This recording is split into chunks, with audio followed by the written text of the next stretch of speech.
দেশের পোশাক শিল্পের ইতিহাস ৩৫ বছরের। সস্তা শ্রম আর উদ্যোক্তাদের সৃজনশীলতায় দশকে দশকে বেড়েছে রপ্তানির পরিমাণ। প্রধান বাজার ইউরোপ ও আমেরিকা। বছরে রপ্তানি $25.৫ বিলিয়ন। তবে তাজরিন ও রানা প্লাজা বিপর্যয়ের পর চাপে পড়েছে $1 বিলিয়ন এই খাত। আর এই সুযোগটাই নিচ্ছে ভিয়েতনাম। বিশ্বে পোশাক রপ্তানিতে চীন ও বাংলাদেশের পরেই আছে দেশটি। তবে যুক্তরাষ্ট্রের বাজারে পোশাক রপ্তানিতে ভিয়েতনাম এখন দ্বিতীয়, আর ইউরোপের বাজারে দেশটির অবস্থান বাংলাদেশের পরেই। সম্প্রতি যুক্তরাষ্ট্রের সাথে 11টি দেশের করা ট্রান্স প্যাসিফিক পার্টনারশিপে আছে ভিয়েতনাম।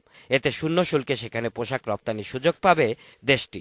চায়না +1 যে স্ট্র্যাটেজিটা বিভিন্ন মেজর ব্র্যান্ডগুলো করছে, সেখানে আমরা আশা করি যে বাংলাদেশ সেখানে +1-এ থাকবে, কিন্তু ভিয়েতনাম খুব সেখানে কৌশলগতভাবে অগ্রসর হচ্ছে। তারা টিপিপি করেছে, এখন মার্কিন বাজারে তারা শূন্য শুল্ক সুবিধা পাবে যদি রুলস অফ অরিজিন যদি তারা মানতে পারে।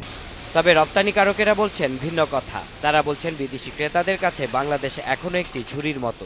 এখানে সব ধরনের ও দামের পোশাক পাওয়া যায়, তাই কোনো দেশকেই হুমকি মানতে নারাজ বিজিএমইএ। আমি ওই রকম প্রোডাক্ট দিতে পারি যেটা চায়নার থেকে আসবে, ভিয়েতনাম যেটা করতে পারে সে তার থেকে ভালো যদি আমি করতে পারি, তাহলে আমার কাছেই বায়ার আসবে। $400 বিলিয়ন মার্কেট, আমি করি মাত্র 25 বিলিয়ন। তাহলে সেই ক্ষেত্রে আমার এনে থ্রেট মনে করার তো কোনো কিছু নাই। অ্যাকর্ড এয়ারলাইন্সের কারখানা পরিদর্শন শেষে হারানো ইমেজ ফিরে পেলে বাংলাদেশি পোশাকের চাহিদা ও দাম আরও বাড়বে বলে জানায় সংগঠনটি।